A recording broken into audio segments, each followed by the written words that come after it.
Malien an ka foli ani tanuni bɛ aw bɛɛ lajɛlen ye a mana kɛ diɲɛ fan fan k'a fɔ aw bɛɛ an n'a denkɛ an n'a balimakɛ de don Mamadu Sidibe alias Gandi Malien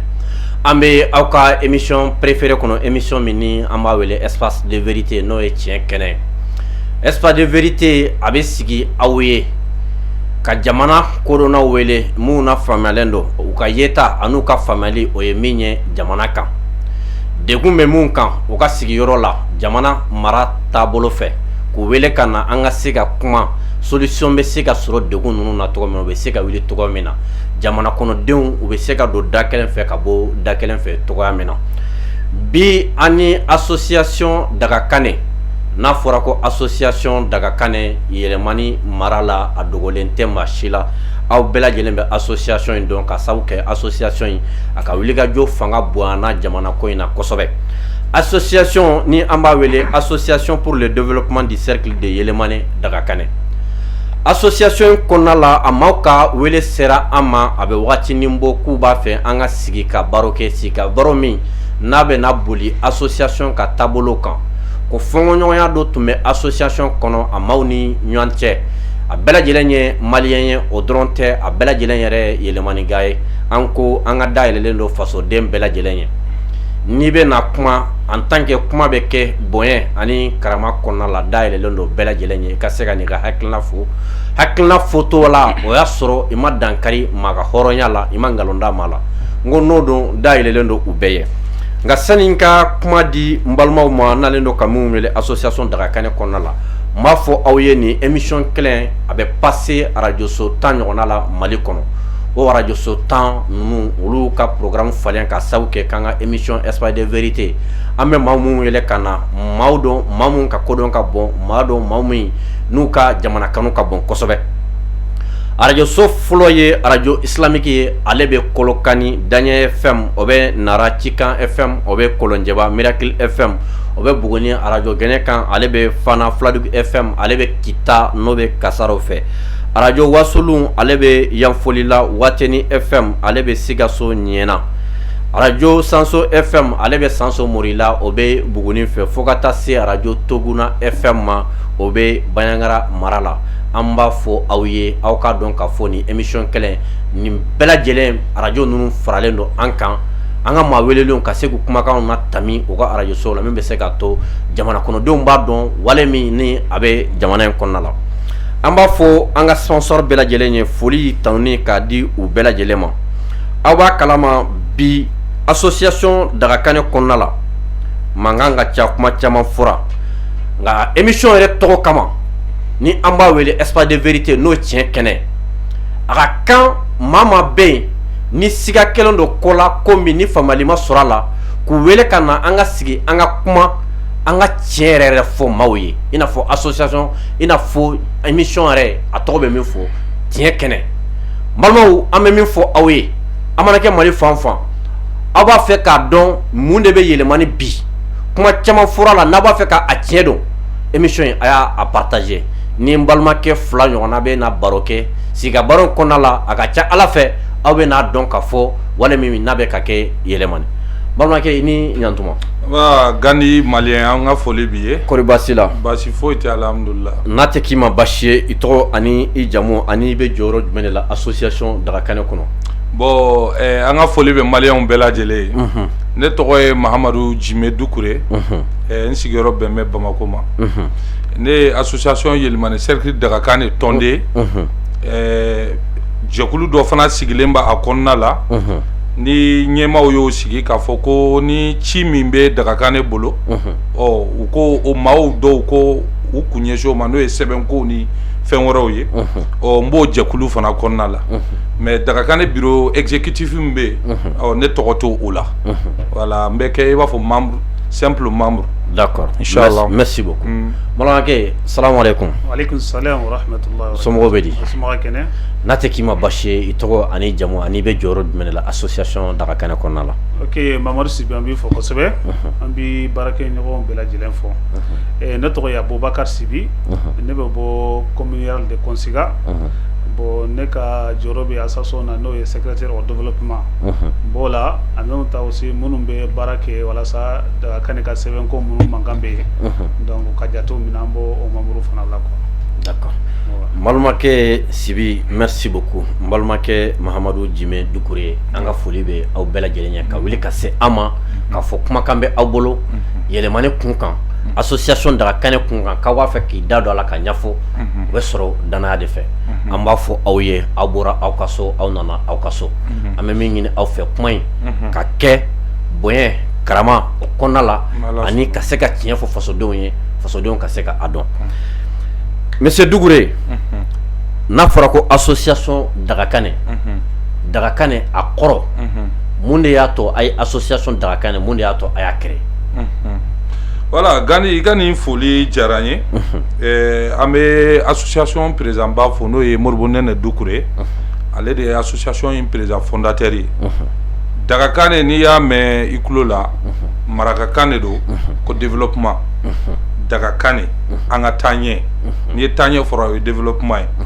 bon association in hakilina bɔra maa min na o kɔni o ye Moribo Doucouré a bɛ fɔ Moribo Nɛnɛ Doucouré ka bɔ commune de Gori bon Moribo hakilina in yɛrɛ fɔlɔfɔlɔ sɔrɔla ni sinankuya de sinankuya tɔn dɔ de tun b'u bolo u y'o groupe sigi o groupe kɔnɔna la hakilinaw nana ko yani an k'an to sinankuya dɔrɔn na an ka nin bɛ se ka kɛ jɛkulu dɔ ye jɛkulu min bɛ yɛlɛmane yɛrɛ la taa ɲɛ donc an kana da yɔrɔ kelen bilen an ka yɛlɛmane bɛɛ ta o hakilina de nana ko association pour le développement du cercle de yɛlɛmane sinankuyaw b'a kɔnɔ an k'an ka kɛlɛ faga so an ka segin an ka dugutigiw ma ka fanga don dugutigiw la an kana taa tribunal la an k'an ka fangaw an k'an ka kɛlɛw faga dugutigiw fɛ yen komi lawale o hakilina in kɔni nana ten togo de la o de ye Dagakani. D'accord, merci beaucoup. Monsieur Sibi, ale bɔra ka fɔ sisan association Dagakani a kɔrɔ taɲɛ ka a sigi bɛ se ka diya aw ni ɲɔgɔn cɛ cogo min na bɛn bɛ se ka sabati cogo min na kelenya bɛ se ka sabati cogo min na ni fɛn bɛ aw ni ɲɔgɔn cɛ aw yɛrɛ dama aw ka se k'a ɲɛnabɔ o y'a sɔrɔ a ma kɛ fangalata ye nka bi an bɛ ka mɛn ko Dagakani kɔrɔ ko aw sera ɲɔgɔn ma ko fo ka fangalata bɔ a la yala o nana cogo di. Ok, Gandhi fo kosɛbɛ a y'a fɔ cogo min na an bɛ an ka tɔndenw bɛɛ lajɛlen fɔ n'o ye an ka ɲɛmɔgɔ yɛrɛ ye a n'a ka bureau ani mɔgɔ fɛn bɛ Dagakani an b'u bɛɛ lajɛlen fɔ i b'a dɔn k'a fɔ ko ɲata se ka kɛ ni bɛn tɛ parce que n'aw bɛnna ka aw bolo fara ɲɔgɔn kan o de bɛ kɛ sababu ɲata bɛ na mais ni mankan nana ko la o kɔrɔ a bɛ kɛ sababu ye a bɛ fɛn mun ɲini a ta sɔrɔ mais mun y'a an lase mankan yɛrɛ ma o kɔrɔ ye mɔgɔw dɔw de bɛ yen olu de ye mankantigiw ye olu de nana ni sababu ye ka na mankan dɔ ni tɔn in kɔnɔna la n'o ye Dagakani kɔnɔna la donc n'an y'a jateminɛ an kɔni bɛ se ka a bila na fɔlɔ mun kɔnɔ o kɔrɔ ye an yɛrɛ ye tɔn sigilen kɔfɛ fɛnw dɔ de bɛ yen tɔn bɛ ɲɛnabɔ de kan n'o y'an yɛrɛ ka textes ye parce que n'i ye tɔn sigi wajibi don sarakisɛw de bɛ yen tɔn bɛ sigi o de kan o de bɛ kɛ sababu ye ka tɔn in ka sinsin wa ka barika da la mais n'o ye o sarakisɛ ninnu n'a tora kɔfɛ ni dungo commencera ka don ko la dɔrɔn a bɛ na ni mankan ye tɔn kɔnɔna la donc an kɔni mun na ni mankan ye tɔn kɔnɔna la o ye tɔn kɔnɔna la an ye sarakisɛ minnu ta ka fɔ tɔn in ka tagama o kan an y'o bila bolokɔfɛ ko ye a kɛra sababu ye ka na ni mankan ye o mankan in fana donc a sɔrɔla fɛn jumɛn fɛ an y'an yɛrɛ sɔrɔ fɛn dɔ kɔnɔ fɛn mun ye an ka tagabolo tɛ quoi parce que n'a y'a jateminɛ n'o ye fɛn mun ye politique ko ye o ye an ka association kɔni an ko an sen tɛ politique ko la mais fɛn dɔ sababu kɛra an donna politique ko la o ye n'an bɛ laɲini dɔw dɔ ɲini an kelen ka mɔgɔw dɔw dɛmɛ walasa ka placew d'u ma n'u ye placew sɔrɔ a bɛ se ka aw dɛmɛ o laɲiniw bɛ se ka sabati voilà donc o de kɛra mais mankan in yanni o mankan in kana fɛn caman kɛra fɛn in kɔnɔ la o ye jumɛn ye parce que olu ye association ka sarakisɛ ta k'a kɛ WhatsApp groupe ko de ye quoi i n'a fɔ WhatsApp groupe de ye association yɛrɛ ka sariya ye k'a sɔrɔ n'a ye Dagakani ka règlement ni a ka statut lajɛ réseaux sociaux ko foyi t'a la donc n'a ka sɔrɔ ni problème bɛ yen n'an kan ka mɔgɔ gɛn ka bɔ an ka tɔn na an bɛ fɛɛrɛ tigɛ ka assemblée générale de kɛ ka texte jateminɛ texte jateminɛ adamaden bɛ se ka gɛn ka bɔ jɛkulu in na cogo jumɛn cogo di voilà texte bɛ kuma donc o de kan ka kɛ mais a wagati in na an kɛlen ka mɔgɔ mun ta n'o ye Bakari Jambu ye ne sen b'a la ni sen b'a la mɔgɔ sen b'a la o fɛn fɛn tɔnden ye anw de fɛɛrɛ tigɛ k'an ka mɔgɔw wele ka f'u ye k'a fɔ karisa bɛ n'an ka yɔrɔ la dɛ anw de ka ciden don a bɛ fɛɛrɛ tigɛ ka kun ye donc a kɛlen ka sanga sɔrɔ o y'a lamarasa a commencera ka nin dungo don association kɔnɔ la o kɛra sababu ye ka mankan caman don association kɔnɔ la bon sisan n'a kɛra cogo min n'a ni e kɛlɛla sisan a bɛ fɛɛrɛ tigɛ k'e ka numéro sama ka bɔ WhatsApp groupe sanfɛ n'o y'a sama ka bɔ WhatsApp groupe sanfɛ i b'a fɔ k'u ye e gɛn ka bɔ daga kan la donc o kɛra mɔgɔ caman caman na yanni ni mankanba in kana donc a kɛra sababu ye mɔgɔ caman minnu ye fondateur yɛrɛ ye olu kɛlen mankan in cayara olu ye u taara kɛrɛfɛ dɔɔni k'u yɛrɛ minɛ quoi parce que k'olu ye association créé fɛn mun kama donc i n'a fɔ a y'a ka sira bila a bɛ ka taa sira mun ye a bɛ na ni tiɲɛni de ye quoi parce que a bɛ na ni mankan ye fo groupe fo élection législative in sera élection kɔfɛ anw de ye député 2 ta walasa k'a fɔ k'an b'u dɛmɛ kelen bɛ RPM la kelen bɛ yɛlɛma la donc an kɛlen k'u dɛmɛ ala ye an ye san sɔrɔ u gagnera u gagnelen kɔfɛ mais ya n'u an ka taa élection na anw ye accord de signé an ni ɲɔgɔn cɛ n'o ko protocole d'accord an n'olu o signé o y'an ka laɲini mun an b'a fɛ n'u sigira u b'an dɛmɛ o baara aw dɛmɛ ka baara min kɛ donc o ka ɲi mais an wagati min na ni gagné kɛra ne tun bɛ ɲɛmɔgɔ la wagati in na o ye ci bila k'a fɔ ko Musa Mara ka parti k'a fɔ Musa Mara ko an ka fɔ an ye député kelen mun di RPM ma ko député in ka fara Musa Mara ka groupe parlementaire kan a ka bɔ RPM ka groupe parlementaire la donc o ye ci lase an ma ko ne ma ko an ka fɔ député in ye n'o ye RPM ka député n'o ye Demba Traoré an ka fa ye k'a fɔ k'a kana an ka saisi la k'a mako b'a la donc ko passe la ko ne b'a lajɛ n b'a fa ye mais ko yanni n ka wele an ka bɛn don kelen na walasa a bɛ se ka na wagati min na u ko ayi ko ne yɛrɛ ka wele ka don de fa ye ne y'a wele a ko nin wagati in na k'u ni préparation bɛ yen baara caman b'u bolo n'a ka sɔrɔ ni dimanche bɛ se ka ban ma dimanche don a bɛ na ne ko problème t'a la ne kelen ka o fɔ an bɛ ne ni député bɛn n'o kan n ye Faransi ka président tun bɛ wagati in na n y'o secrétaire Ɲagati n y'o wele k'o fa ye après 10 minutes o tila ka ne wele tuguni ko ayi k'a fɔ ko Demba wele député wele k'a fa ye k'a ka na sisan yɛrɛ de ko bi k'a ka na bon o kɛlen a kɛlen ka o fɔ ne ye ko bi k'a ka na ne ko vraiment ko ne tɛ se ka wele k'o fa ye yanni n ka wele ko an ka bɛn a ko n yɛrɛ ka wele n'an y'an bɛn na fɛn min na o problème t'a la mais k'a fɔ ne k'a fɔ Demba ye ko fo bi f'i ka na bi de k'o ye dɔgɔmali de ye ne se k'o fɔ aw dun ka ɲɛmaa de fana don enfin n'a ka sɔrɔ aw yɛrɛ bɛ se ka wele ni yɛrɛ b'a wele ka fa ye a laban na ne kɔni o ye cɛ in wele o ye député in wele o y'a fa ye a fana a ma kuma gɛlɛya u ko 15 heures wagati ko o ye ne wele ko 15 heures wagati k'an ka ɲɔgɔn sɔrɔ saisie la n'o ye an ka se Bako Jikɔrɔni an ye ɲɔgɔn sɔrɔ yen an kɛlen ka ɲɔgɔn sɔrɔ yen o ye kuma in di député in ma quoi u kɛlen ka kuma in di député in ma député in ko a ko ma ko a ko a bɛ ka fɛn minnu fɔ k'a fɔ ne ka bɔ RPM ka groupe parlementaire la ka taa fara Musa Mara ninnu kan i n'a fɔ an bɛ ka bɔ majorité de la ka taa fara opposition kan aw fana ye laɲini de ka anw ye ka fɔ an ka o laɲiniw sabati lɔnpɔko sen b'o la donc marifa cira mɔgɔ minnu na consiga olu sen b'a la fɛn caman b'a kɔnɔna la n'an ko k'an bɛ taa Musa Mara ninnu fɛ Musa Mara député 2 de b'a bolo député 2 de b'a bolo a député 3 de b'a bolo n'ale farala ka 4 o kɔrɔ an ye baara minnu kɛ a bɛɛ bɛna kɛ fu ye parce que an tɛna ka laɲini sɔrɔ wajibi don n'i ko ko assemblée i ka laɲini ka sabati a bɛna kɛ waati kɔ de ni majorité t'u bolo i bɛ kɛ fu ye bon u ni député ye kuma sama ni ɲɔgɔn cɛ ne ko kuma ko ko tiɲɛ yɛrɛ la ko kuma bɛ ne bolo mais est ce que an député ka convention na nin tun b'a la wa a t'a la voilà a t'a la convention a t'a la bon ne ko kuma dɔ bɛ ne bolo o ye kuma di ne ma n ko ne kɔni sɔnna député ye fɛn min fɔ ne bolo nin t'anw ka baarada ye quoi groupe parlementaire ko ta anw ɲɛ sira la anw ka problème ye fɛn mun ye an ye fɛn minnu d'u ma n'o ye protocole d'accord fɛn minnu signera anw ni ɲɔgɔn cɛ an b'o dɔrɔn de lajɛ donc hakilina ko de ko k'an ka yira la a y'a ka prévu yira ne bolo an ka to yen bon n'an ko k'an b'a jagoya a bɛ kɛ fɛn kelen de et député be démissionné ka bo RFM ka parti la wol manama démissionné na tara Moussa Maran ko groupe parlementaire la RFM yere ba ke ko dron da solution sono nango kamba ke chukwa de la tina be o bo amase ka be kankle na ko an wulo ka bo sisa an wulon ko ka jama jesra kata bo jama jesra ko be Bakary Tumbe Bakary banaka assistant ka an ka yero ina o ko fere ayer no sigi tuguni dem batalen ko fe yuko ko ne kala ne ko ne tinda to la ko naga so ernyo folo politique ne ko tinda to ne fana bulla kata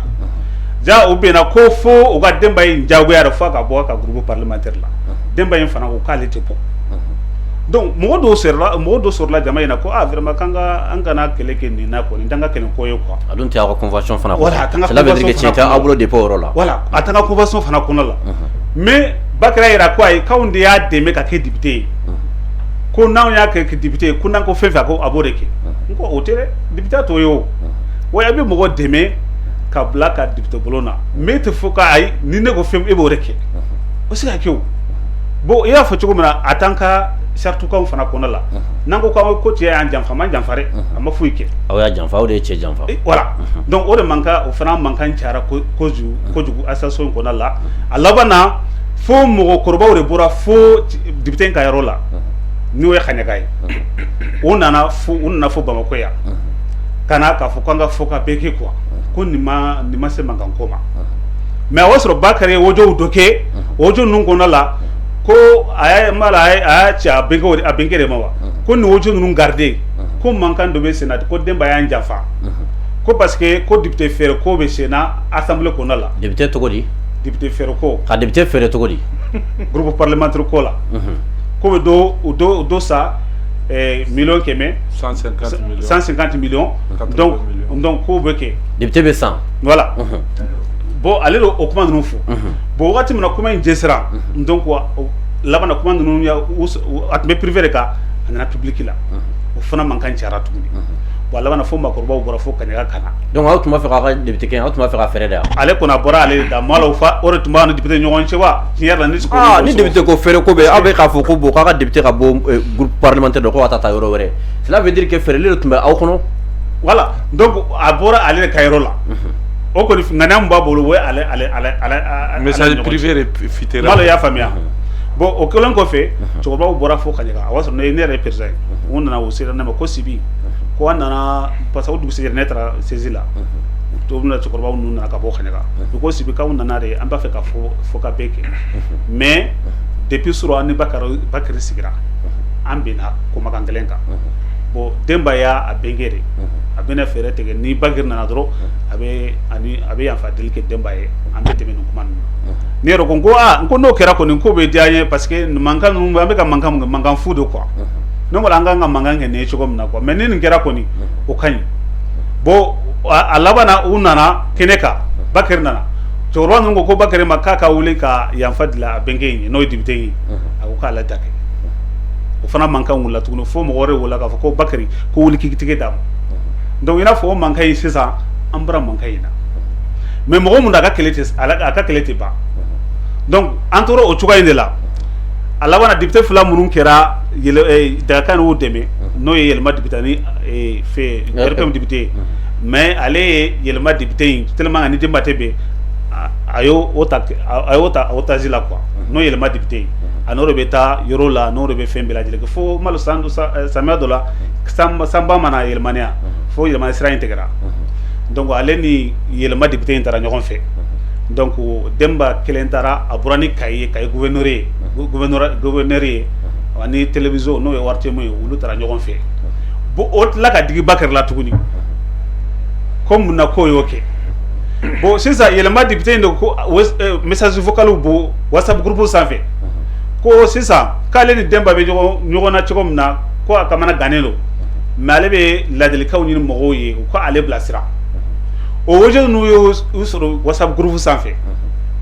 donc ina fo mangankura de mena wuri tuguni quoi wakati ma wojo na WhatsApp groupe sans fait encore que dobe no imam rakani kebe ale ko ko ne be dugu ko re mais ni ne sera mbe hakilla di député ko kuma ko kanga blasira mbe hakilla di bo ojo mun nana groupe mu sans Bakary re boraka ojo ka kuma ke ojo nunga an kɔrɔkɛ nin kuma in fɔ dɔrɔn a wolola ka bɔ an kɔrɔkɛ ma ko i kana kuma nin WhatsApp groupe audio ninnu kan dɛ a ko bon n'a t'a fɛ an ka kuma audio ninnu kan a ka n'u lati groupe kan parce que cɛ ko a mako de b'an ka hakilina na donc e yɛrɛ nana ka kuma donc dɔw ko an kana hakilila de a kana mankan wɛrɛ nati donc a ko an kɔrɔkɛ k'a ka o WhatsApp o vocal ninnu k'a ka effacer ka bɔ groupe sanfɛ nin fana ko e fana jaabi fɛn mun e fana ka effacer a kɛra mankan ye o mankan in sera fɔ an yɛrɛ ka commune ma n'o ye commune rurale de Konsiga ye donc a laban na o mankan in kɛra a silen kɔfɛ bon mɔgɔ ko sisan ko u ko Mamor Khaɲi Kebe k'u ka bɔ WhatsApp groupe sanfɛ n'o ye Dakar ka groupe ye mais u kɛlen k'a bɔ groupe in sanfɛ a sera mankan in sera an ka commune ma an ko problème t'a la u ka na ni wojo ninnu an k'u lamɛn wojo ninnu nana an ye wojo ninnu lamɛn an ko nin tɛ kɛlɛko ye quoi bon sisan mun ye mankan juguya k'olu ye Mamoru Bogo WhatsApp groupe sanfɛ yɛlɛmani kɔnɔ la fo commune fana ka tire ka bɔ u ka groupe sanfɛ parce que o de ka laadako ye n'a ye bɔ WhatsApp groupe sanfɛ Dakar ta la a b'o kɛ commune k'i gɛn canton k'i gɛn i ka village yɛrɛ k'i gɛn ka bɔ u ka groupe sanfɛ k'a sɔrɔ o tɛ Dakar ka texte kɔnɔ tiɲɛ yɛrɛ la a ma nɔgɔn donc o kɛra sababu ye ka kɛlɛ walankata ka taa fɛ an y'a fɔ a sera Kaɲaga ma cogo min na donc an tora o cogoya in de la kɛlɛ in jugara ka taa fɛ a laban na n b'a dɔn fo coup d'état kɛra coup d'état kɛra a b'a sɔrɔ olu bɛ IBK dɛmɛ e sa faamu coup d'état kɛlen kɔfɛ Bandawu ma sigi wa Bandawu sigilen kɔfɛ donc o ko ko u ma chronogramme dɔ bɔ n'o ye élection ko ye législative ko fɔra dɔrɔn ale Bakary bɔra tuguni ko ni député ta sera ko Demba Traoré k'olu ta ta Bakary Jamu ngabaro meno k'olu tɛ Demba Traoré ta bon Demba bɔ kanton mun na o ye kanton bila o ye Kaɲaga de parce que yɛlɛmana kanton naani de Kaɲaga Demba bɛ bɔ yen de bon Kaɲagakaw bɔra ko Bakary k'e kuma mun fɔ k'a fɔ ko Demba tɛ ta kun mun kama i b'o de fɔ a ye mun kojugu kɛ u ko a ye ko ni Demba kɛlɛlen don u ko ka Demba kɛlɛlen don n'a ka sɔrɔ ni kɛlɛ fɔlɔ in don o mankan in banna mais kɛlɛ kun ye mun de o juste c'est à dire an b'a fɛ k'ale Demba ka kɛlɛ don groupe parlementaire ko in oui c'est à dire parce que a ma sɔn ka bɔ RPM ka groupe parlementaire la ka na yɛlɛma la aw dun ye association de ninnu fila bɛɛ dun ye parti politique de mais mun na aw tun b'a fɛ ka diyagoya ka bɔ la ka na nin na mun kelen bɛɛ kama an kun t'a dɔn mais aw m'a ɲininka o la wa kun jumɛn la a bɛ fɛ an bɛ Bakary ɲininka o la Bakary Jamu de bɛ ɲininka o la oui aw m'a ɲininka wa parce que aw n'a tun bɛ association kelen na nin bɛɛ lajɛlen ka kɛ an jɛra ka député ninnu fila in dɛmɛ u mana na sani dɛmɛ tun ka kɛ an ye bɛnkan dɔw de kɛ an ni ɲɔgɔn cɛ bɛɛ sɔnna o bɛnkan in ma n'u nana kɛ député ye u bɛ se ka an dɛmɛ an n'u bɛ baara min kɛ ɲɔgɔn fɛ mais aw bɛ k'a fɔ k'a ka bɔ a ka groupe parlementaire min na ko ka na dɔ wɛrɛ ka groupe parlementaire la o tɛ bɛnkan in kɔnɔna la a t'a kɔnɔna la bon n'o tɛ bɛnkan in kɔnɔna la n'a ko k'a fɔ aw b'a fɛ ka don o da fɛ depuis o yɔrɔ la c'est à dire o b'a yira sariya yɛrɛ tɛ aw ka association kɔnɔ o yɔrɔ la so ni sariya bɛ yen aw k'a fɔ bɛnkan min tɛmɛna an ni ɲɔgɔn cɛ nin tɛ bɛnkan in kɔnɔna la bɛnkan in filɛ fanga la i tɛ se k'o kɛ n b'a fɛ ka min f'i ye bɛɛ b'a dɔn hali woloden n'i y'a dɛmɛ ni hali woloden kɛra ministre ou bien n'a kɛra fɛn c'est à dire ale de bɛ fanga kɔnɔ i bɛ se k'a fɔ kana nin kɛ kana nin kɛ kana nin kɛ mais a tɛ n'a fɔ k'a bɛ fɛn fɛn kɛ k'a bɛ se k'a bɛɛ fɛn ɲɛna contrôle dɔw bɛ yen a ma nɔgɔn dɔɔni bon ni olu tɛ bɛnkan kɔnɔna la aw ka tila ka n'o kɛ bon fɔ aw ka Bakary Jamu to ye ka so bɛɛ lajɛlen ma est ce que aw bɛɛ tɛ complice o yɔrɔ la wa voilà an b'a to yen o de y'a kɛ n y'a kɛlɛ o parce que n'an tun y'a to yen mankan tun tɛ na o an jɔra ka nkalon in de ɲɛ k'a kɛlɛ ka kɛlɛ kan o de y'a kɛ mankan nana o donc an b'a to yen depuis o de la mankan in daminɛra quoi est ce que i y'a faamuya donc o kɔfɛ Kaɲaga ko sisan ni mana ni prévu ye prévu min b'a yira k'a fɔ ko Demba ye sira dɔ sɔsɔ walima ye janfantanya kɛ olu tɛ sɔn donc o mankan in kɛra fo Kaɲaga bɛɛ lajɛlen bɔra Dakar ni groupe WhatsApp sanfɛ o kɛlen ka bɔ yen Demba ni cɛ dɔ bɛ Bagi n'o y'an ka vice président ye Bagi Traoré olu ye Bagi fana sama ka bɔ groupe WhatsApp sanfɛ o sɔrɔla fɛn min fɛ Bagi ka audio kɔrɔ dɔ bɛ yen quoi o audio kɔrɔ in donc o yɔrɔ de la segin groupe sanfɛ u kɛlen k'o segin groupe sanfɛ Bagi de bɔra k'a fɔ k'a bɛ justification di komi audio in kɛra fɛn min kama a b'o di dɔrɔn o y'a sama ka bɔ yen parce que olu hakili la Bagi bɛ bɔ Lagangemu de Demba bɔ Lagangemu de i n'a fɔ Bagi Demba bɛɛ ye kelen ye nin yɔrɔ in na i bɛ hakɛ to ne b'a fɛ ka min faamu o tuma aw ka groupe WhatsApp ninnu dugu ninnu bɛɛ lajɛlen groupe WhatsApp tun bɛ Bakary Jamu de bolo wa a tun t'a bolo mais mun na ale b'a quitté ka administrateur o tigi to yen a tun ye administrateur ye quoi parce que groupe bɛɛ la administrateur bɛ yen a farilen bɛ administrateur kan bon ale farilen bɛ administrateur minnu kan olu ani olu bɛ complice la kilanko don quoi mali y'a faamuya maa ye nin yɔrɔ faamuya dɛ donc e b'a fɛ k'a fɔ aw ka clairement si tu administrateur non parce que fait minnu tun bɛ ale minnu tun bɛ administrateur ani olu bɛɛ bɛ kan kelen dɔ fɔ. mais munna aw ma se ka taa aw ka dagakan ni groupe wɛrɛ sigi. o ye o da n bɛna o la donc o kɔfɛ président ba yɛrɛ n'o ye Modibo Dukure ye parce que mankan in kɛra Sunkalo kɔnɔna de la Modibo Dukure bɔra k'a fɔ jama k'aw de ye fa kelen ba kelen ye an de ye sinjimaw ye an ye nin tɔn dilan k'a fɔ k'an ka fɛn dɔ dilan a ye mankan in bila ni Sunkalo tɛmɛra an b'an sigi an b'a lajɛ n b'a fɔ tiɲɛ bɛ nin bolo nkalon bɛ nin bolo m'o fɔ dɛ mais a ye mankan in bila ni Sunkalo tɛmɛna an b'an sigi an b'a hakili jakabɔ walasa an bɛ se ka ɲɔgɔn faamuya cogo min na président ba ye nin kuma in fɔ dɔrɔn o y'ale fara sama ka bɔ groupe sanfɛ donc i n'a fɔ sisan a ma se d'a ma donc sisan Dagakan ne ka bureau de y'a fɔ k'a fɔ k'an ka taa groupe wɛrɛ créer WhatsApp groupe wɛrɛ créer parce que mun b'ale bolo yen a n'a ka administrateur olu ni dungo de bɛ yen o de y'a kɛ groupe wɛrɛ taara créer tuguni bon Kaɲakaw taara groupe wɛrɛ créer ka Dagakan ni membre bɛɛ lajɛlen sama ka taa yen donc i n'a fɔ ko in kɛra tan de komi kuma ma ɲi da kelen da. d'accord n bɛ tila ka ɲɛma monsieur Dukure ni fɔɲɔgɔnya bɛɛ lajɛlen kɔfɛ an y'a ye k'a fɔ aw ye ɲɔgɔn sɔrɔ fanga la yala fanga ko in a nana cogo di fo ka tila ka mɛn k'a fɔ ko Bakari Jamu k'a bɛ kaso la nin waati nin na yala ko nana cogo di. voilà Gandi ni yɔrɔ diyara n ye avant tout n bɛ n présenter ni n ka carte ye n'o ye association Yɛlɛmani cercle Dagakane quartier komi dɔw b'a fɔ ko ne tɛ tɔnden ni n ye n ka carte yira voilà Dagakane secrétaire au développement Kanto Sibi a y'a kuma bila yɔrɔ min mun nana ni fanga ko ye Modibo Dukure ni mankan kɔfɛ n'ale ko a ye mankan jɔ ni Sunkalo tɛmɛna n'a ye ji min an bɛ kɛlɛ in an bɛna kuma fɔ fɔɲɔgɔnkɔ ka bɔ yen Bakari Jambu bɔra a ye Modibo dɔgɔya o kɔfɛ Modibo ye hakili i sigi sisan ka hakili jagabɔ kɛ ko bon Dagakan ne a hakilina bɔra ne la malgré n ma kalan a ye statut ni règlement lajɛ an ka Yɛlɛmani ka denw la an ka fara ɲɔgɔn kan n'o ye assemblée générale ye hakili la a lettre bɛ yan baro kɔnɔna la mais lettre in bɔ n b'a a d'i ma Modibo ye assemblée générale le convoqué Yɛlɛmani ka bɛn le 31 juillet 2021 ka bɛn o ma statut ni règlement y'o de fɔ ka fɔ ko gɛlɛn sugu dɔw bɛ yen n'olu nana association kɔnɔna la président bɛ se ka assemblée générale extraordinaire convoqué président o min convoqué sani o yɛrɛ ka convoqué fɔlɔ sani assemblée générale ka convoqué yɔrɔ min a ye vice président bɔ groupe sanfɛ ka président fana bɔ groupe sanfɛ vice président de y'a jaabi a ko Bakari Jambu e tɛ se k'anw bɔ Dagakan de la anw de nana Dagakan de hakilina ye ka créer ka sɔrɔ e tɛ yen Dagakan de créer ka san kelen kɛ ka sɔrɔ Bakari Jambu tɛ yen a tun t'a kɔnɔ san kelen journal officiel filɛ nin Dagakan de créer un journal officiel min a filɛ tous les membres de Dagakan i b'a ta la n'i ye Bakari Jambu tɔgɔya la a tɔgɔ tɛ Dagakan de bureau exécutif fan si a ko e tɛ se k'o kɛ bi ko parce que an ye Dagakan de bila sen kan a ko ladɔnna diɲɛ bɛɛ la k'an ye kɛ Balamini ɲɔgɔnna i b'a dɔn Balamini n'i ko Balamini dɔrɔn bɛɛ b'a dɔn Balamini ɲɔgɔnna e ye kelen tɔgɔ ta Kafo tɔgɔ la Kafo ye tɔgɔ min d'e ma e y'o yanga ta e ko président tɛ foyi a ko récépissé bɛ ne de bolo e tɛ se ka ne kɛ o fɔlen Bakari Jambu a n'a nɔkamɔgɔ dɔw u wulila ka démarche dɔ kɛ ka taa Bamako gouvernorat la récépissé min bɛ président bolo dɛ ka t'o duplicata bɔ ka taa récépissé original to président bolo Bakari Jambu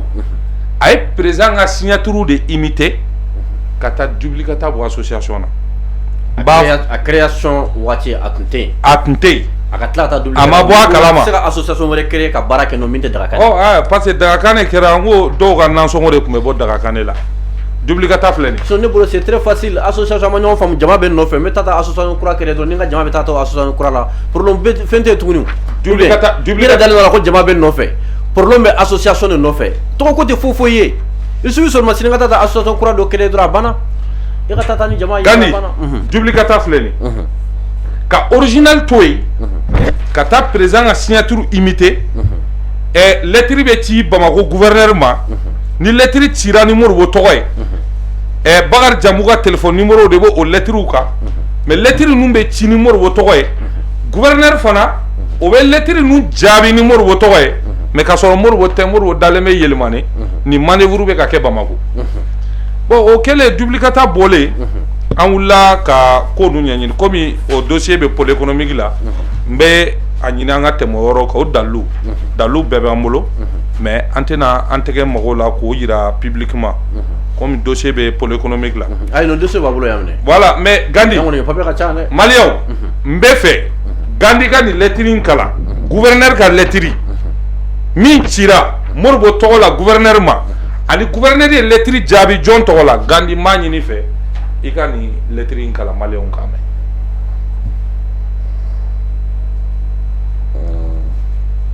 mɛn.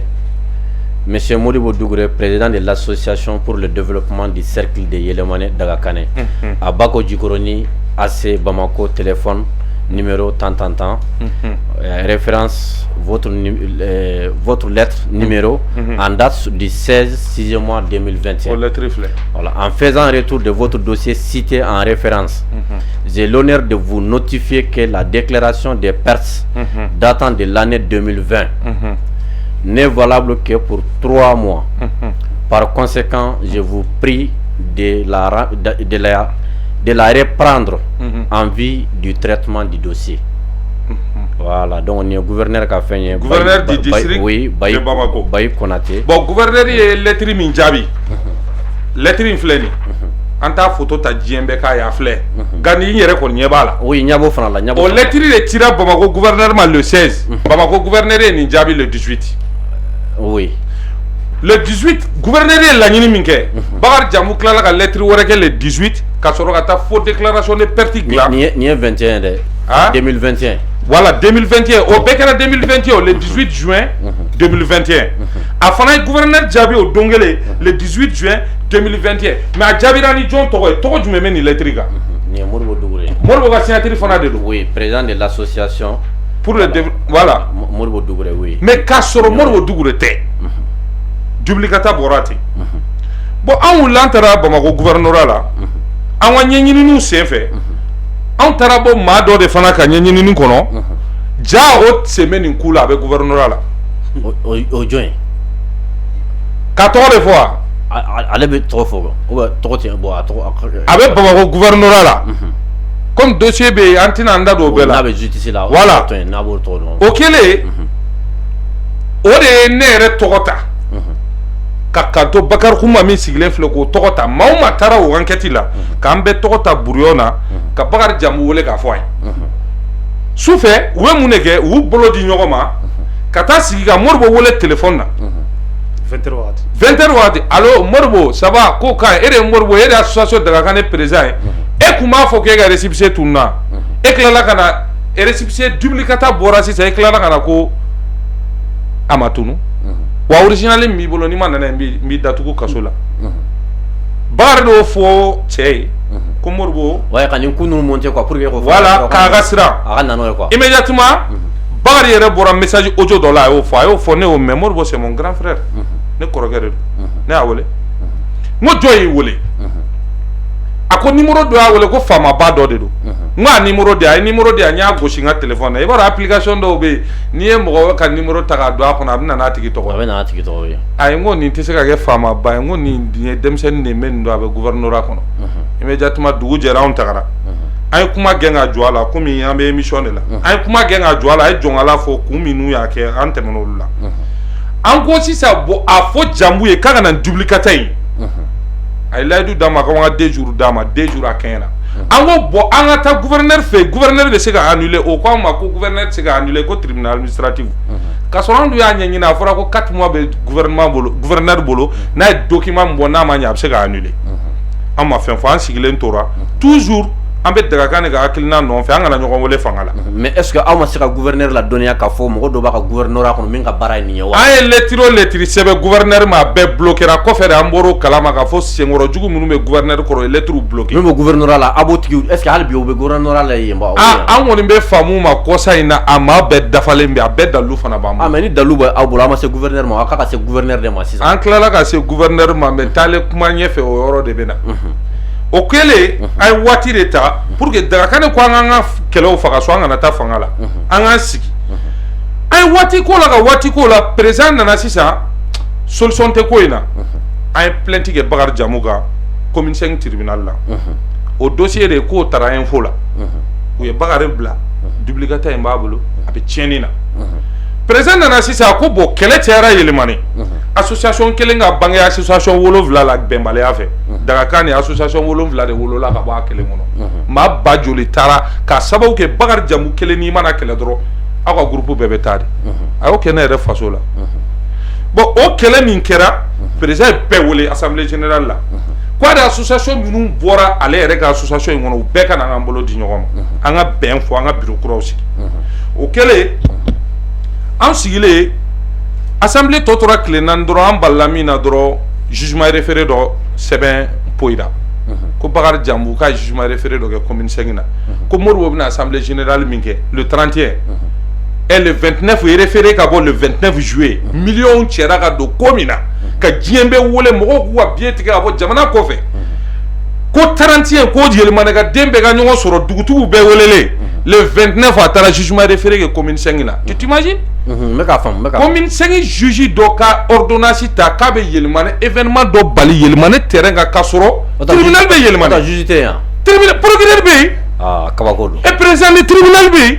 fembe be Bamako commune 5 ya Bamako commune 5 ka yelemane juju toy ka ordonnance do ta ko Modibo bena bara min ke yan fe kwa ga jo Modibo fana ya ka conseiller nyinga parce que avocat ba bula même maître Maroufa Sakho fo ya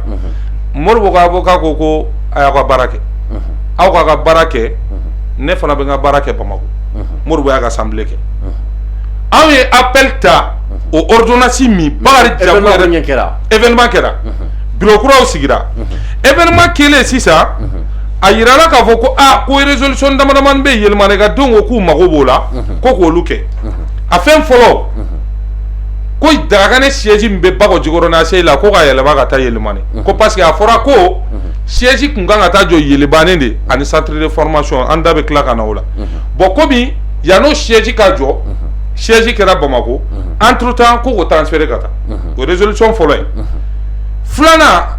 no yera ka fɔ maa dɔw ye association bɔ a dabolo kan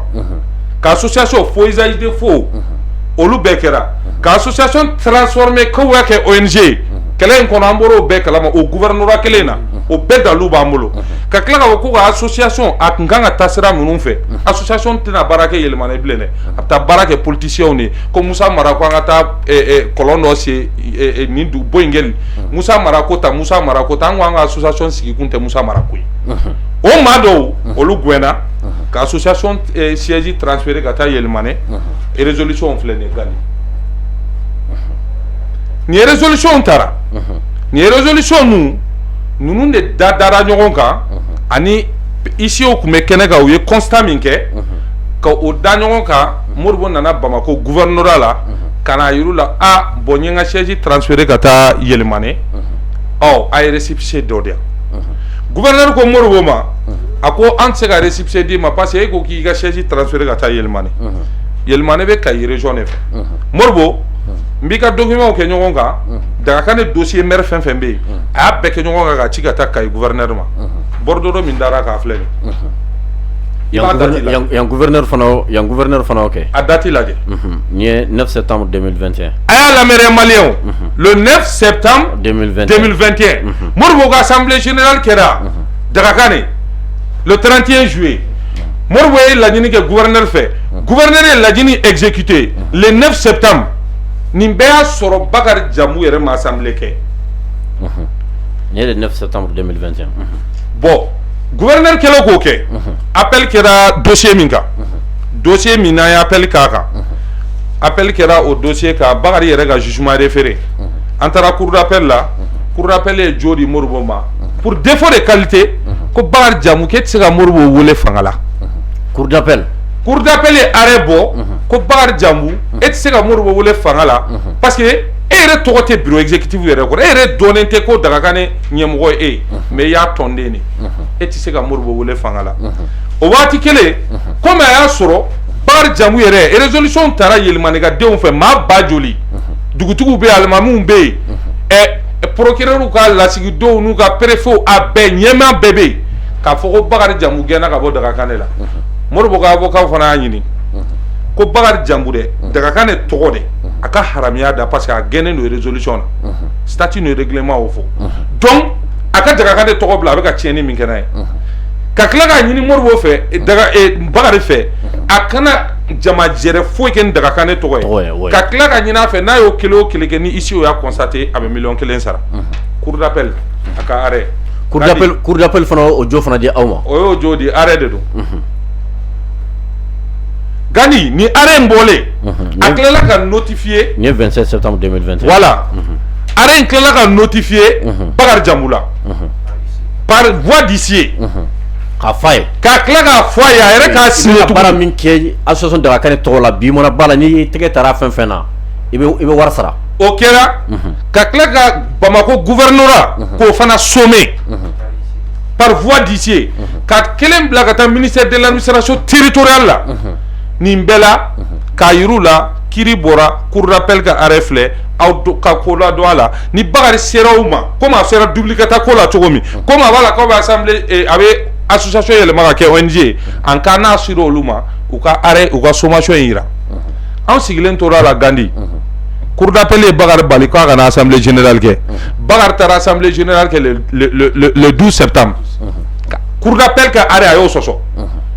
ale b'o kɛ wagati min a y'a sɔrɔ Bamako gouverneur yi o ye Dagakane dossier bɛɛ ta le 9 tu t'imagines le 9 le 12 le 9 Bamako gouvernorat o ye yɛlɛmane Dagakane dossier bɛɛ la ta Kayi le 9 le 12 Bakari ye assemblée générale kɛ Bakari ni Mali sariya kalanan dɔw juriste dɔ u y'a don ɲɔgɔn bolo ka sɛbɛn wɛrɛw monter ka taa Bamako gouvernorat la septembre kalo salen dɛ ka taa o gouvernorat kelen in na tugun ka tila ka taa récépissé wɛrɛ bɔ Dagakane tɔgɔ la Mali kɔnɔ yan ko Mali Bamako gouvernorat la kɛ Modibo gouverneur kelen ka Modibo ka document bɛɛ lata préfet min bɛ yen a ko k'ale tɛ récépissé di Dagakane ma ko parce que k'a y'a mɛn k'a mɛn kiiri la o de la i b'a ye du 31 juillet ka na fo septembre la Modibo ma ka récépissé sɔrɔ o fɔlen ko kiiri bɛ yen kiiri jaabi bɔlen an ye nin gɔrɔsi an y'o fana notifié k'a bila ka taga préfet ma par voie d'huissier préfet bɛna mun de fɔ an ye tuguni ayi ko an ka association Dagakane ko an ka yɛlɛma ka kɛ ONG o fana y'a essayé k'anw tulɔmi anw ma sɔn o ka tulɔmili ma a don f'a ko ne ma ko bi ta tɛmɛna o ko ne ka n'ale wele an ko bon an ka documents de b'i bolo an ka récépissé i b'a d'an ma dɛ o y'an ka sariya de i ye fɛn fɛn ɲini an fɛ an nana dɛ a ye ko in tɛrɛnɛ ala y'a kɛ ale mitera a mitetɔ tuguni ko dɔ fana kɛra ye Dagakane dossier minnu bɛ fo usage de fo yira ni gouvernorat ye olu fana bila ka taa yɛlɛmane n'olu taara ko an ka récépissé ka bɔ o document bɛ instruction na o prévu bɛɛ tununa ka bɔ document kɔnɔ yɛlɛmane hali sini an bɛ k'u ɲini an m'u ye mais a y'a sɔrɔ déjà a jaw b'an bolo a jaw b'an bolo an nana faamu o de la préfet bankun kun dɔ ja ka récépissé di anw ma préfet wɛrɛ min nana an y'an ka document fara ɲɔgɔn kan sariya b'o de ɲini an fɛ an y'a di a ye fɛn fɛn ɲini an fɛ sariya sira kan an y'a d'a ma a ye Dagakane récépissé bɔ Gandi i yɛrɛ k'a lajɛ nin récépissé bɔra don jumɛn nin ye le 9 novembre 2021 a bɔra yɔrɔ jumɛn dugumala la a bɔra yɔrɔ min maa min y'a signé Zumana Traoré Mamoudou Dicor oui yɛlɛmane oui nin ye Kayi ye bon an ka récépissé siège transféré la ka taa yɛlɛmane récépissé bɔra yɛlɛmane ne bolo baara banna an tɔ ye mun ye sisan an k'an kɛ baara kan an sigilen tor'o la Bakari Jambu non seulement a ye gɔrɔsi sɔsɔ Bakari Jambu tila ka taa Bamako gouvernorat la an ta in bɔra don min a ko a ka mɔgɔw ma groupe WhatsApp kan a y'aw jɔ sini n yɛrɛ fana sini ye alamisa n yɛrɛ bɛ don ji jukɔrɔ ni n donna ji jukɔrɔ n'a kɛra cogo min an b'o ye Bakari Jambu y'o fɔ groupe WhatsApp kan sufɛ a donna ji jukɔrɔ a taara gouvernorat la a ye récépissé kura wɛrɛ bɔ Dagakane la ka sɔrɔ dossier maire tɛ yen Kayi yan Bamako gouvernorat mɔgɔ yan non seulement gouverneur yɛrɛ ka cabinet o ka signature de b'a la k'a fɔ document foyi tɛ Dagakane tɔgɔ la Dagakane dossier classelen don Bamako gouvernorat la ni fɛn fɛn bɛ Dagakane tɔgɔ la a bɛ taa yɛlɛmane de sisan a bɛ taa Kayi b'aw bila ka taa yɛlɛmane mais ne fɛ yen foyi tɛ yan bilen ɔ Bakari tilala ka taa récépissé wɛrɛ bɔ Dagakane la a ye récépissé min bɔ Dagakane la ɔ o bɔra anw ta ye dugujɛ anw sigilen ko non nin tɛ se ka kɛ anw ye récépissé sɔrɔ kunu yɛlɛmane le 9 novembre Bakari taara dɔ sɔrɔ le 10 Bamako gouvernorat la an fana ye gouverneur saisi o de la ko in tiɲɛna yen an bɔra kalama k'a fɔ duplicata in yɛrɛ bɔcogo gouverneur kun t'o kalama jaa an ka lettre fɛn fɛn taara o bɛɛ danna sira de la. D'accord n b'a fɛ ka min don très rapidement comme sigi kuntagala b'a fɛ ka jan dɔn mais aw ni Bakari ka ɲɔgɔn sɔrɔ fanga la fanga kun bɔra nin na mais Bakari a donna kaso la cogo di. Bakari donna kaso la cogo di récépissé ko ninnu bɛɛ kɔfɛ o ko ninnu bɛ fanga bolo Gɔrɔsi ye Bakari bali ko Bakari kana baara kɛ ni Dagakane tɔgɔ ye Bakari kɔjɛdenw u ye dɔgɔtɔrɔso dɔ de jɔ kɔjɛdenw n ka kuma lamɛn dɛ n m'a fɔ Dagakane dɛ kɔjɛdenw u y'o wari fara ɲɔgɔn kan dɔgɔtɔrɔso dɔ jɔ Bakari ma opportunité foyi sɔrɔ ale bɛ se ka taa anw provoquer parce que a ye provocation caman kɛ Bamako yan Gɔrɔsi ko n'a ye nin kɛ a bɛ miliyɔn 1 sara n'a ye nin kɛ a ye miliyɔn 1 a y'a ɲɔgɔn min kɛ a bɛ 20 bɔ a y'a ban ka dabila bon donc an kɔni bɛ ka constat kɛ fo anw yɛrɛ sɛgɛnna waribɔ la bon an ko an ma sisan Bamako e k'i sago kɛ mais yɛlɛmana anw ka siège bɛ yen i sago tɛ kɛ Bakari y'a dabɔ a kama ka taa k'ale bɛ taa Dagakane tɔgɔ la ko État autoproclamé ko récépissé b'ale bolo k'ale Dagakane vice-président ye ka sɔrɔ a gɛnnen don sɛbɛn foyi t'a bolo an y'an t'o la o de y'a don kaso la komi o baara bɛ yen an tɛna an da don o kɔnɔna la Bakari a n'a nɔfɛ mɔgɔw n'a ye min k'a ka président ye ko Tumani Banye u taara ka taa Modibo ka nin récépissé min filɛ i bolo u taara attaquer Kayi tribunal administratif la ko ka annuler tribunal administratif tilala ka yira pour défaut de qualité k'u tɛ se ka Modibo ka nin récépissé annuler parce que Bamako gouvernorat de sɛbɛn ci ka taa fo Yɛlɛmane pour que sɛbɛn in ka bɔ Kayi tribunal administratif fana ye tiɲɛ di Modibo ma o Gɔrɔsi filɛ nin Bakari Jamu tilala ka taa gouverneur ye Bakari ka récépissé annuler o décision filɛ nin i yɛrɛ k'a lajɛ k'a fɔ ko Bakari Jamu manœuvre minnu kɛra ka duplicata bɔ gouverneur bɔra olu kalama gouverneur tilala ka bɔ a kalama k'a fɔ Dagakane ka récépissé bɔra Yɛlɛmane a notifiera ale yɛrɛ la ka tila ka o notifier ministère de l'administration territoriale la ka Gɔrɔsiw bɛɛ notifier o la jɔn sera ka récépissé wɛrɛ bɔ ka di Bakari ma gouverneur ka conseiller dɔ bɛ a jɔr'o la ara n'a m'a tɔgɔ fɔ gouverneur ko bon k'u ka annuler nin dossier min filɛ i tɛgɛ kɔnɔ donc sisan quoi récépissé légal foyi tɛ Bakari bolo tuguni récépissé min bɛ yen sisan n bɛ na n'o ye sisan gouverneur y'o annuleli min kɛ u ye mun de kɛ u den ka taa jugement référé dɔ kɛ gouverneur ka décision kan u ni tribunal administratif la u ni gouvernorat mɔgɔw taara o kiiri la an yɛrɛ bɛɛ b'a dɔn o kiiri o ye kiiri qualité minnu ye dalilu b'anw de bolo anw de taara n'an ka dalilu ye kabini gouvernorat sera siɲɛ fɔlɔ la commune 5 la dalilu minnu kan ka Bakari minɛ pour faux usage de faux olu ma se k'o fournir tribunal la an y'a dɔn complice minnu bɛ Bakari bolo gouvernorat kɔnɔ an b'u dénoncer hali sini sɔgɔma autorités ye Mali ministre de l'administration territoriale an b'a alerter halisa a maaw bɛ yen o don kɔsa in na n'u ye yen u tɛ se ka sɔsɔli k'a la témoignage dalilu caman de b'an bolo u ye baarajugu de kɛ nin ko in na association kelen tɛ se ka kɛ récépissé fila ye o dɔ bɛ bɔ bi dɔ bɛ bɔ sini n'i bɛ récépissé bɔ ne filɛ nin Gandi n'a fɔra ko jɔn ye ne wolo ne b'a fɔ n fa tɔgɔ ye ko Madu jɔn ye Madu wolo Madu fa tɔgɔ ye Seydou jɔn ye Seydou wolo Seydou fa tɔgɔ ye nin non bon dossier fana dossier dɔ de bɛ dɔ di o dɔ de bɛ dɔ wolo mais dossier mérité n b'a fɛ ka min dɔn sisan an ka taa ɲɛfɛ dɔɔni parce que waati bɛ ka jan dɔɔni aw ni Bakari cɛ la a bɛ cogo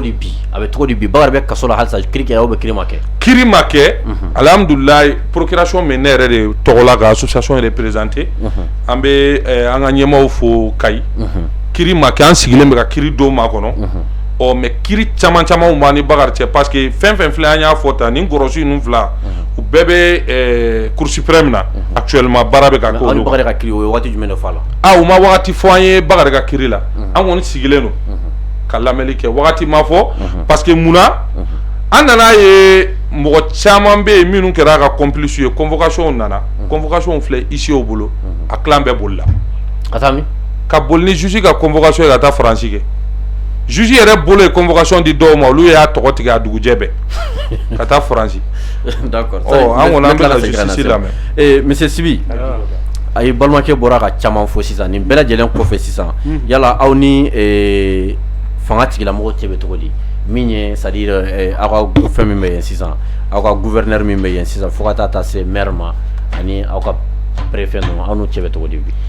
bon ni ne ɲininka k'a fɔ an n'an ka ɲɛmɔgɔw bɛ cogo di n'o ye faamalamɔgɔw ye ne bolo foyi tɛ anw olu ɲɔgɔn cɛ quoi an kɔni fɛn mun ye anw n'olu cɛla ye o kɔrɔ ye sariya ye fɛn mun dan tigɛ k'an bila yɔrɔ min na anw bɛ dan yen de donc foyi t'an ni ɲɔgɔn cɛ ni bonya tɛ donc en même temps aussi olu de b'a yɛlɛma ni ka situation bɛ cogo min na olu de b'a kalama ko lakika tiɲɛ in a bɛ yɔrɔ min na bi parce que n'i b'a fɛ ka tiɲɛ sɔrɔ f'i ka i sisi papiyew de kan fɛn min kɛra justice kunda ye sisan n'o ye kiiri kunda ye o ye papiye kunda de ye donc ɲɛmɔgɔ kunda fana a bɛɛ ye papiye kunda de donc wajibi don olu b'a dɔn k'a fɔ papiye lakikaw bɛ mɔgɔ minnu bolo walima ko tiɲɛ bɛ yɔrɔ min na donc u b'o kalama foyi t'anw ni ɲɔgɔn cɛ ni bonya tɛ ne kɔni b'o de fɔ aw fanfɛla ninnu fɛ quoi. mais an tun b'a ye u tun bɛ ka jalaki dɔw ta ka aw ka gouverneur sɛgɛrɛ n'o ye lieutenant colonel Madiga ma Jawara ye yala o ko bɛ tɔgɔ de préfet jamu i n'a fɔ mun jalaki kan préfet oui i n'a fɔ kuma caman fɔ k'a fɔ a ye complice ou fɛn ninnu ko bɛ tɔgɔ di an ni an ka papiye ko ninnu ka taa ka papiye ko kan fo ni bagara ma Madiga ma y'an bɛɛ de ta ye Madikama Jawara oui Madikama Jawara an bɛɛ de ta don anw ka préfet ye cogo min na olu fana ka préfet don mais événement min bɛ daga kan de cɛ la n'o ye papiye ko ye n bɛ Madikama sen dɔ la foyi ma k'a ɲɛna foyi Madikama ko sɛnɛ o y'a nommé ka kɛ préfet ye mais an cɛla bɛ cogo min na n'o ye papiye kunda ye n'o ye daga kan de ka vestation mun u ni ɲɔgɔn cɛ Madikama ka foyi t'o la n'a b'a sɔrɔ n'u ko k'u b'a accuser o kun la kɔni u bɛ baga ma bon Madikama ale yɛrɛ dɔrɔn tɛ o préfet yɛrɛ dɔrɔn tɛ mɔgɔ caman bɛ yen u ye kuma caman fɔ k'a fɔ ko wa a bɛ ta o ɲɛna fɔ olu b'anw ɲɛ ka fɛn non o ye nkalontigɛ de quoi. mais e yɛrɛ bɛ yɔrɔ min na bi aw ka association aw ka jɛkulu aw ka laɲini ye mun de bi o juste ne kɔni an ka laɲini ye fɛn mun ye a ka so tiɲɛ ka bange parce que i b'a ye an bɛ mankan caman na jamana in kɔnɔ kiiri k'a jɔ a jɔyɔrɔ la ni kiiri jɔra jɔyɔrɔ la mankan caman bɛ a bɛ ban parce que ka da mun kan jamana in filɛ na basigibaliya caman jamana kirikɛlaw b'u hakɛ to mais n'olu sera k'a jɔ u jɔyɔrɔ la ka kiiri kɛ ka ɲɛ yɛrɛ yɛrɛ de mankan caman bɛ an bɛ b'a la donc sisan an bɛ cogo min na sisan nin façon fana filɛ nin ye i n'a fɔ an fɛ n balimakɛ ye a fɔ cogo an kan to a fɔ cogo min na e ka jate minɛ événement min bɛ kɛ fo yɛlɛmani kirikɛla bɛ taa a yɛrɛ to Bamakɔ commune 5 la k'o tiɲɛ cogo di non tiɲɛ yɛrɛ la en tant que justice bɛ ye an ma mɔgɔ n'o bolo hali n'u o seri e ma k'a fɔ ko ko an nana nin plainte in de ye walima jugement RFR b'an bolo événement dɔ b'a fɛ ka kɛ yɛlɛmani an b'a fɛ i ka bali n'o bolo i kan ka fɔ non n'o a ta yɛlɛmani mais u jɔnjɔnw minnu bɛ yɛlɛmani i b'a dɔn olu fana u ka lagosi de ye nin ye parce que ka da mun kan e se ka tribunal to yɛlɛmani ka juge to yen ka procureur to yen k'a fɔ k'i b'o événement bali cogo o kɔni vraiment an ma se k'a faamuya sira kun na parce que hadamaden n'i ma i ka dɔnni ma se yɔrɔ min ma vraiment an ma se k'o faamuya cogoya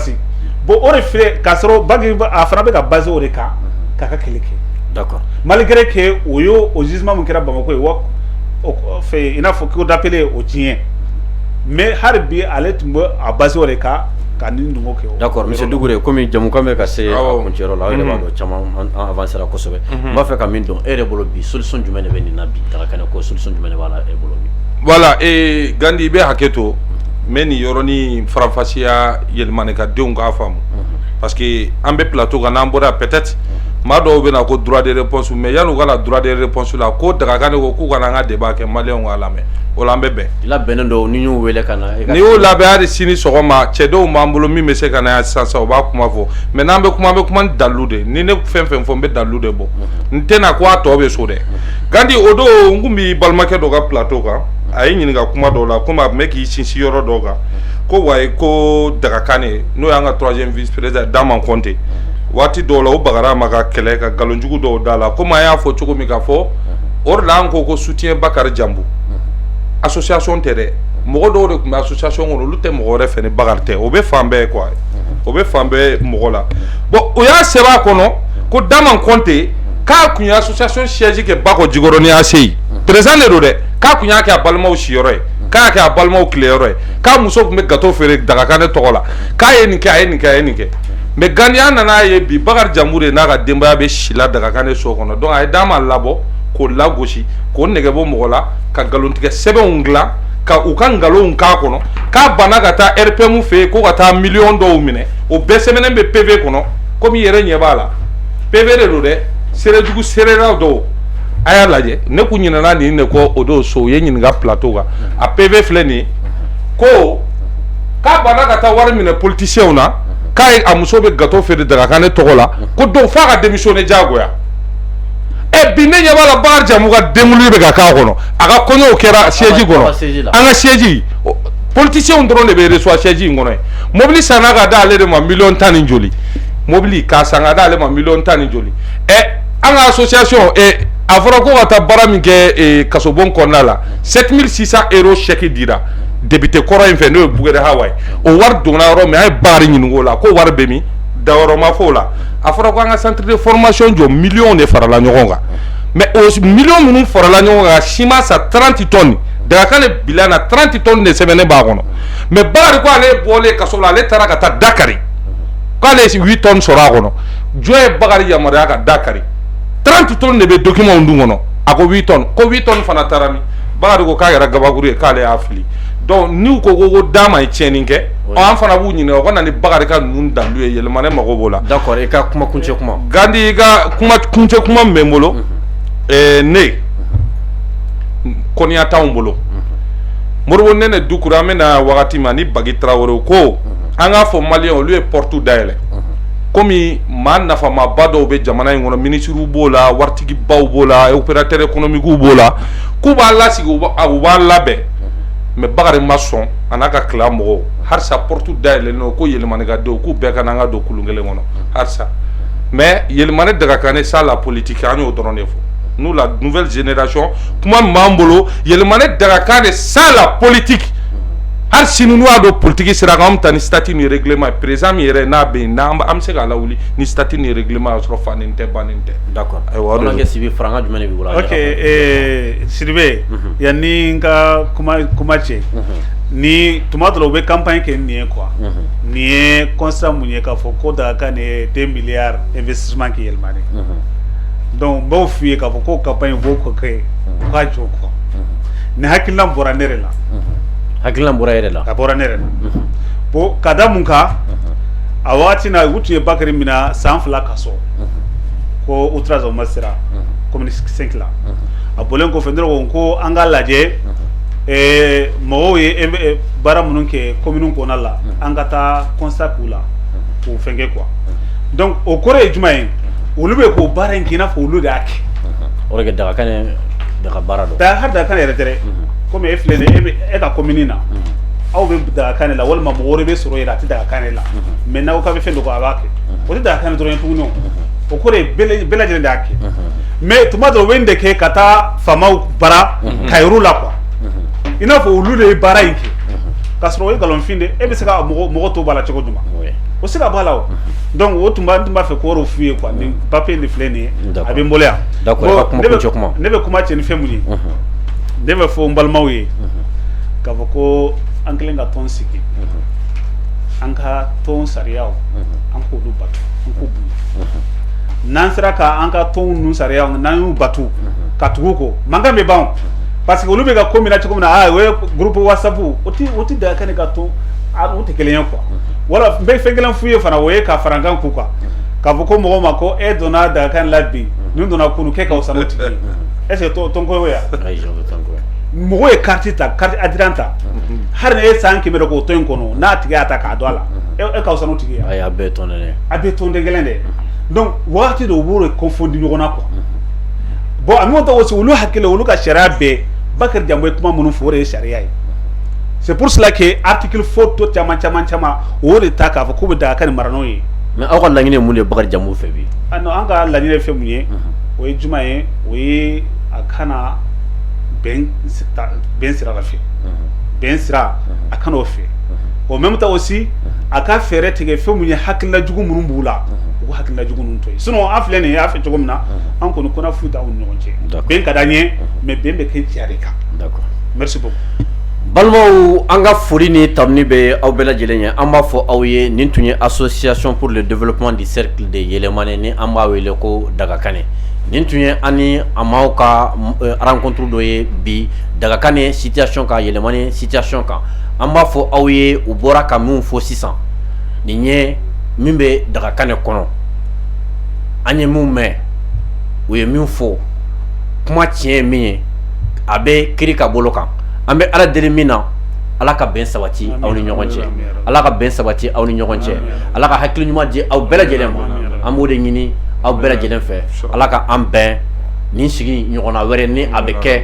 aw ka na sigi k'a fɔ an ye ko ko tiɲɛ yɛrɛ la k'an tun bɔra plateau sanfɛ ko bɛn dɔ tun bɛ a bɛnbaliya dɔ tun bɛ an ni ɲɔgɔn cɛ ko alhamdulillah bi bɛn sabatira an ni ɲɔgɔn cɛ o ye an ka laɲini ye Ala ka an bɛn o sigi ɲɔgɔnna wɛrɛ ma wa salam merci beaucoup